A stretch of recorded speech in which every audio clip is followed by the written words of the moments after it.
നമസ്കാരം. ഭീകരവാദത്തിനെതിരെയുള്ള ഇസ്രായേലിൻ്റെയും ഇന്ത്യയുടെയും ചെറുത്തുനിൽപ്പുകൾ ഏതാണ്ട് സമാനതകൾ ഉള്ളതാണ്. ഇസ്രായേലിനെ ഇല്ലാതാക്കാൻ ഹമാസ് എന്ന ഭീകര സംഘടന, ഹമാസിനെ പിന്തുണയ്ക്കാൻ ഹിസ്ബുള്ളയും ഹൂത്തികളും, ഇവരെ മൂന്നിനെയും പിന്തുണയ്ക്കാൻ ഇറാൻ എന്ന രാജ്യം. ഇതേപോലെ ഇന്ത്യക്കെതിരെയും 3 ഭീകര സംഘടനകൾ കശ്മീർ അധിഷ്ഠിതമായി പ്രവർത്തിക്കുന്നു. ഹിസ്ബുൾ മുജാഹിദ്ദീൻ, ജെയ്ഷെ മുഹമ്മദ്, ലഷ്കർ ഇ തോയ്ബ, ഈ 3 ഭീകര സംഘടനകൾ. ഇന്ത്യക്കെതിരെയുള്ള ഈ 3 ഭീകര സംഘടനകളും ഇസ്രായേലിനെതിരെയുള്ള 3 ഭീകര സംഘടനകൾക്ക് തുല്യമാണ്. ഇസ്രായേലിനെ തകർക്കാൻ ആ ഭീകര സംഘടനകളെ പിന്തുണയ്ക്കുന്നത് ഇറാൻ ആണെങ്കിൽ ഇവിടെ പാകിസ്ഥാൻ ഇവർക്ക് ചെല്ലും ചെലവും കൊടുക്കുന്നത് മാത്രം. അതുകൊണ്ട് തന്നെ ഇസ്രായേൽ ഉന്നം വയ്ക്കുന്ന ഭീകരന്മാരെ പോലെ തന്നെയാണ് ഇന്ത്യ ഉന്നം വയ്ക്കുന്ന ഭീകരന്മാരും. ഇസ്രായേലിന്റെ ആയുധമുനയിൽ പടമാക്കപ്പെട്ട യാഹ്യ സിൻവർക്കും ഇസ്മയിൽ ഹനിയയ്ക്കും ഹസൻ നസ്രുള്ളയ്ക്കും തുല്യമായ പല ഭീകരവാദികളും പാകിസ്ഥാന്റെ ഭീകര സംഘടനയിലുണ്ട്. അതിലൊരാളാണ് മൗലാന മസൂദ് അസർ എന്ന 56-കാരൻ. ഇപ്പറഞ്ഞ ഹമാസ് ഭീകരവാദികളൊക്കെ ഇസ്രായേൽ തടവറയിൽ പലതവണ കഴിഞ്ഞിട്ടുള്ളതുപോലെ തന്നെ മസൂദ് അസറും ഇന്ത്യൻ തടവറയിൽ കഴിഞ്ഞിട്ടുണ്ട്. എന്നാൽ 99-ൽ കാണ്ഡഹാറിൽ നിന്നും വിമാനം തട്ടിക്കൊണ്ടുപോയപ്പോൾ ഇന്ത്യക്ക് വിട്ടുകൊടുക്കേണ്ടി വന്നു മസൂദ് അസറിനെ. ഇസ്മയിൽ ഖനിയെയും യാഹ്യ സിൻവറയും ഒക്കെ ഇസ്രായേൽ വിട്ടുകൊടുത്തിട്ടുള്ളതും ഇതേ സമ്മർദ്ദ ഫലമായാണ്. ഇന്ത്യയിൽ നിന്നും ജയിൽ മോചിതനായതിനു ശേഷമാണ് അൽ ഖ്വയ്ദയുടെ സ്ഥാപകനായ ഒസാമ ബിൻ ലാദന്റെ സഹായത്തോടെ ഇന്ത്യയെ തകർക്കാൻ മസൂദ് അസർ ജെയ്ഷെ മുഹമ്മദ് സ്ഥാപിക്കുന്നത്. അന്നു മുതൽ ഇന്ന് വരെ പാകിസ്ഥാന്റെ പ്രിയപുത്രനാണ് മസൂദ് അസർ. ഇന്ത്യക്കകത്ത് നടന്ന ധാരാളം സ്ഫോടനങ്ങൾക്ക് ആസൂത്രകനായത് മസൂദ് അസദായിരുന്നു. പാർലമെന്റ് ആക്രമണവും മുംബൈ ആക്രമണവും പുൽവാമ ആക്രമണവുമൊക്കെ മസൂദ് അസറിന്റെ ബുദ്ധിയിൽ ഗൂഢാലോചനയിൽ പൂർണ്ണമായതാണ്. ഒരുപക്ഷെ ഇന്ത്യ കണ്ട ഏറ്റവും വലിയ ഭീകരനായിരിക്കും മസൂദ് അസർ. ആ മസൂദ് അസറിന്റെയും ജെയ്ഷെ മുഹമ്മദിന്റെയും കേന്ദ്ര സ്ഥാനമാണ് കഴിഞ്ഞ ദിവസം ഇന്ത്യൻ സേന തച്ചുടച്ചത്. തലനാരിഴയ്ക്ക് മസൂദ് അസർ രക്ഷപ്പെട്ടെങ്കിലും സഹോദരനും സഹോദരിയും കുടുംബാംഗങ്ങളും 5 കുട്ടികളുമടക്കം 10 ഉറ്റബന്ധുക്കൾ കൊല്ലപ്പെട്ടു. കൂടാതെ 4 സഹായികളും കൊല്ലപ്പെട്ടു. ജെയ്ഷെ മുഹമ്മദിന്റെ ആസ്ഥാനം തകർന്നു മാത്രം 14 പേർ കൊല്ലപ്പെട്ടതായി സ്ഥിരീകരിച്ചിട്ടുണ്ട്. 9 ഭീകര കേന്ദ്രങ്ങളിൽ നടന്ന ആക്രമണത്തിൽ 100-ലധികം പേർ കൊല്ലപ്പെട്ടു എന്ന് ഒടുവിൽ സ്ഥിരീകരിച്ചിരിക്കുന്നു. ഇന്നലെ തന്നെ ഇന്ത്യക്കെതിരെ പാകിസ്ഥാൻ സൈനിക നീക്കം നടത്തിയെന്നും മുഴുവൻ മിസൈലുകളെയും നിർവീര്യമാക്കാൻ ഇന്ത്യൻ വ്യോമ പ്രതിരോധത്തിന് കഴിഞ്ഞെന്നും ഏറ്റവും ഒടുവിൽ റിപ്പോർട്ടുണ്ട്. ഇന്ത്യ തീർക്കും എന്ന വാശയിൽ പാകിസ്ഥാൻ മിസൈലുകൾ അയച്ചെങ്കിലും ഒരു മിസൈൽ പോലും ഇന്ത്യയിൽ വീണില്ല എന്നർത്ഥം. അതുകൊണ്ട് തന്നെ രാജസ്ഥാനിലെയും പഞ്ചാബിലെയും അതിർത്തി പൂർണ്ണമായും അടച്ചിരിക്കുന്നു. ഈ ഭാഗങ്ങളിൽ പലയിടങ്ങളിൽ നിന്നും ആളുകളെ മാറ്റി പാർപ്പിക്കുന്നു. യുദ്ധ സന്നാഹമൊരുക്കി കാത്തിരിക്കുകയാണ് ഇന്ത്യ. അതിനിടയിൽ ലാഹോറിൽ ഉഗ്ര സ്ഫോടനം നടന്നത് പാകിസ്ഥാന് വലിയ തിരിച്ചടിയായി. ബലൂചിസ്ഥാൻ ലിബറേഷൻ ആർമി 14 പാക് പട്ടാളക്കാരെ കൊന്നുതള്ളി എന്ന വാർത്ത കൂടി പുറത്തു വന്നതോടെ പുറത്തും അകത്തും ഒരുപോലെ പ്രതിസന്ധിയിലായിരിക്കുകയാണ് പാകിസ്ഥാൻ.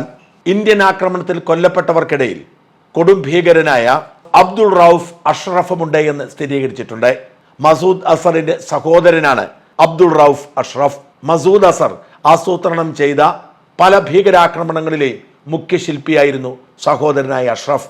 അഷ്റഫിന്റെ ജീവൻ എടുത്തതായി ഇന്ത്യ സ്ഥിരീകരിച്ചിട്ടുണ്ട്.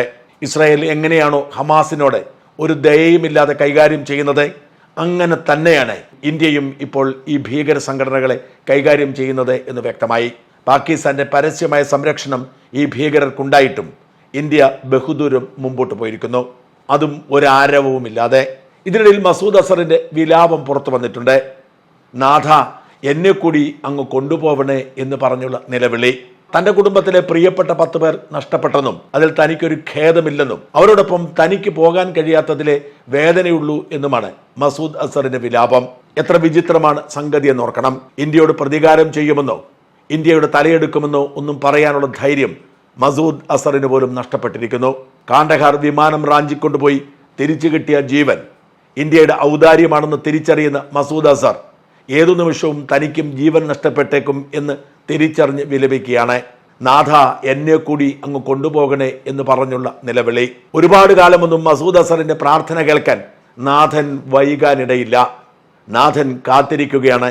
മസൂദ് അസറിനെ ഹൂറിമാരുടെ അടുത്തേക്ക് അയക്കാൻ ഇന്ത്യൻ സേന നിശ്ചയിച്ചുറപ്പിച്ചിരിക്കുന്നു. ഇപ്പോൾ നടന്ന 9 ഭീകര കേന്ദ്രങ്ങളിലേത് സാമ്പിൾ വെടിക്കെട്ട് മാത്രമാണ്. 23 ഭീകര കേന്ദ്രങ്ങളാണ് ഇതിനോടകം തിരിച്ചറിഞ്ഞിരിക്കുന്നത്. ആ 23 ആക്രമണമുണ്ടാവും ഇന്നല്ലെങ്കിൽ നാളെ. സമസ്ത ഭീകര കേന്ദ്രങ്ങളും തകർത്ത് പാകിസ്ഥാന്റെ നട്ടെല്ലുമുടച്ച് മാത്രമേ ഇന്ത്യ മടങ്ങുകയുള്ളൂ. പ്രത്യേകിച്ച് ഇന്ത്യക്ക് നേരെ ആക്രമണത്തിന് തുനിഞ്ഞാൽ വ്യോമ പ്രതിരോധ സംവിധാനം മൂലം അവയെല്ലാം തടയാൻ കഴിയുമെന്ന് സ്ഥിരീകരിക്കുന്ന നമ്മുടെ രാജ്യം ഭീകരതയുടെ അടിവേരും മാന്തിയിട്ടേ മടങ്ങൂ. ഹമാസ് എന്ന ഭീകര സംഘടനയെ ഇല്ലാതാക്കാൻ ഇസ്രായേൽ എടുക്കുന്ന അതേ പ്രയത്നം തന്നെയായിരിക്കും കശ്മീരിലെ ഭീകരരെ മുഴുവൻ തുടച്ചു നീക്കാൻ ഇന്ത്യയും എടുക്കുന്നത്. പ്രത്യേകിച്ച് 2019 ഭരണഘടനാ പരിഷ്കാരത്തോടെ കശ്മീരിലെ ജനത സ്വാതന്ത്ര്യം തിരിച്ചറിയുകയും വികസനം മനസ്സിലാക്കുകയും ചെയ്ത് അവർ ഭാരതത്തിനൊപ്പം ചേർന്ന് നിൽക്കുന്നു. ആൾക്കൂട്ടത്തിന്റെ മറവിൽ ഇന്ത്യയെ ഭിന്നിപ്പിച്ച് ഇല്ലാതാക്കാൻ നടത്തിയ ശ്രമങ്ങളൊക്കെ പരാജയപ്പെടുന്നു. കശ്മീരിലെ രാഷ്ട്രീയ പാർട്ടികളൊക്കെ ഭീകരരുടെ ചതി തിരിച്ചറിഞ്ഞ് ഞാൻ അത്ഭുതത്തോടു കൂടിയാണ് OYCയുടെ ഒരു മുദ്രാവാക്യം വിളി കേട്ടത്. പാകിസ്ഥാൻ മുർദാബാദ്, ഭാരത് സിന്ദാബാദ് എന്ന് പറഞ്ഞുള്ള അതിശക്തമായ മുദ്രാവാക്യം. ആ മനോഭാവത്തിലേക്ക് എല്ലാവരും മാറുകയാണ്, ജാതി മത ഭേദമന്യേ. പ്രത്യേകിച്ച് കശ്മീരിലെ ജനതയ്ക്ക് ഭാഗ്യം കൊണ്ട് ലഭിച്ച ഒരു സ്വാതന്ത്ര്യം അവർ നഷ്ടപ്പെടുത്താൻ ആഗ്രഹിക്കുന്നില്ല. എല്ലാ പ്രതികൂല സാഹചര്യങ്ങളെയും മറികടന്നുകൊണ്ട് അവർ നല്ലൊരു ജീവിതം കെട്ടിപ്പടുക്കുന്നതിനിടയിലാണ് ഇപ്പോൾ ഈ പ്രതിസന്ധി രൂപപ്പെട്ടത്. കേന്ദ്ര സർക്കാരിനൊപ്പം ചേർന്ന് നിന്നുകൊണ്ട് ഭീകരരെ തച്ചുടയ്ക്കാൻ അവർ ശ്രമം ആരംഭിച്ചു. അതേസമയം പാകിസ്ഥാനിൽ ആഭ്യന്തര കലാപവും പൊട്ടിപ്പുറപ്പെട്ടിട്ടുണ്ട്. പാകിസ്ഥാൻ മണ്ണിൽ നിന്നും ഭീകരരെ തുടച്ചു നീക്കണമെന്നും നിരപരാധികളായ തങ്ങളുടെ ജീവൻ നഷ്ടപ്പെടുത്തുന്ന സാഹചര്യം ഒഴിവാക്കണമെന്നും പാകിസ്ഥാൻ ജനത സർക്കാരിനോട് ആവശ്യപ്പെടുന്നു.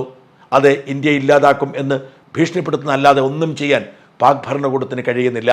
മസൂദ് അസറിനെ പോലെ ഓരോ ഭീകരരെയും കൃത്യമായി സ്കെച്ച് ചെയ്ത് കൂറുകളുടെ അടുത്തേക്ക് അയക്കാനുള്ള കൊട്ടേഷൻ ഏറ്റെടുത്തിരിക്കുകയാണ് ഇന്ത്യൻ സേന.